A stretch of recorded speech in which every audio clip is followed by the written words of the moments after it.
interrupt our featured A time broadcast? where witches and goblins come out of their caves to play, and little peepers dressed as pirates and wizards hunt for the scraps of candy left by neighbors at the door. A time where we tell stories about the curses of the core and evil spirits in the walls, as we shiver under the covers hoping not to be eaten by these myths. But October is not just for spooks and candy, you see. In the fall, once a year, one emote always returns. It comes back with a vengeance, hoping to wreak havoc on everyone with an orange justice.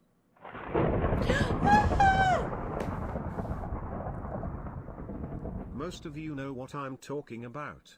They always come back from hibernation, creating chaos as a hive mind throughout anywhere you can imagine. But tonight, we will delve headfirst into their creation. How they came to be, and how they are more powerful than some ancient alliances. So gather round, grab a few snacks, and turn out the lights. For tonight, the pumpkin harvest begins.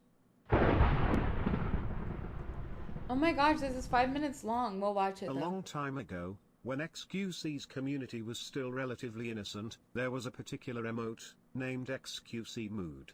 xQc Mood was a unique kind of emote, as it was a Pepe that attempted to shapeshift to look like xQc. The transformation was flawed, though, as said Pepes could not grasp the head shape of xQc because of his perfect hairline, so they still had a frog's head shape with human features. Somehow, this didn't turn out uncanny. To other emotes, it seemed bog, so they joined in. Side note, yes, emotes can shapeshift based on what emotion they are feeling. Some even try and take on the forms of their favorite streamer, like here. The birth of xQc Mood was not a gradual slope, but an explosion. Soon, all They couldn't get an upwards graph, so they just flipped it. Did you see that? They couldn't get the right kind of graph, so they almost just half flipped of the it. emotes in the community switched to xQc Mood as their default look. Everything seemed fine. But as you know, in TTS history, something weird always happens. The Moxers saw the huge explosion of xQc Moods in the community, and felt intimidated by their numbers. If this were to go on, xQc Moods could become bigger than the Poggers, the alliances of long past, or even the Moxers themselves. If they weren't careful, individualism itself could crumble, and the Moods would rule like a hive mind. They had to do something to reverse this, and fast.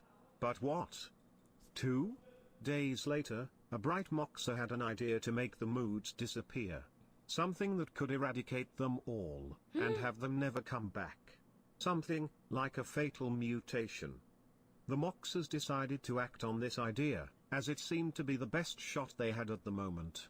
Their plan was to create a genetic virus, something that could affect the attributes of xQc Mood to handicap it. They first thought of making them dumb with Pepega DNA, but Pepegas are dumb in packs, and that would just speed up the hive mind process.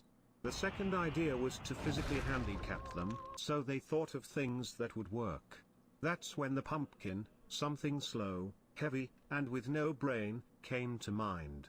They extracted DNA from pumpkins, infused it a virus with the rapid contamination abilities of Ligma and the domination of Gachibus, and unleashed it in the air. The virus worked like a charm.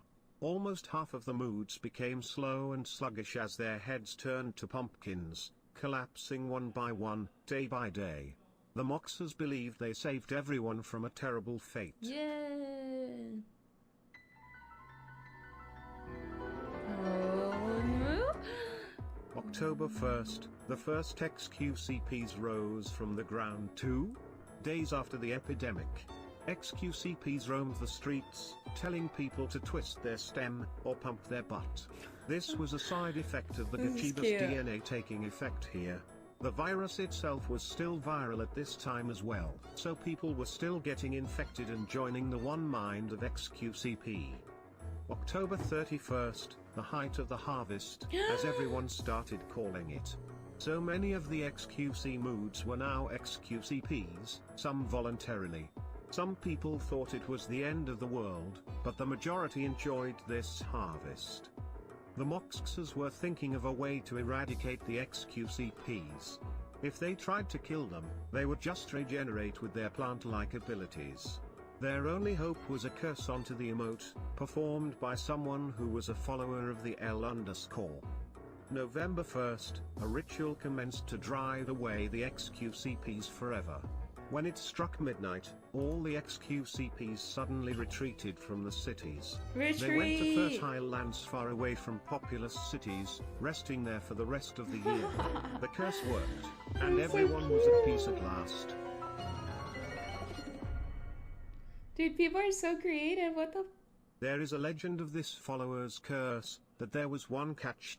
Every year in October, they would always come back.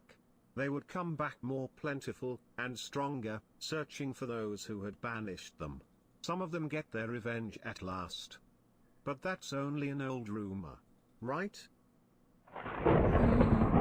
Right? Unless...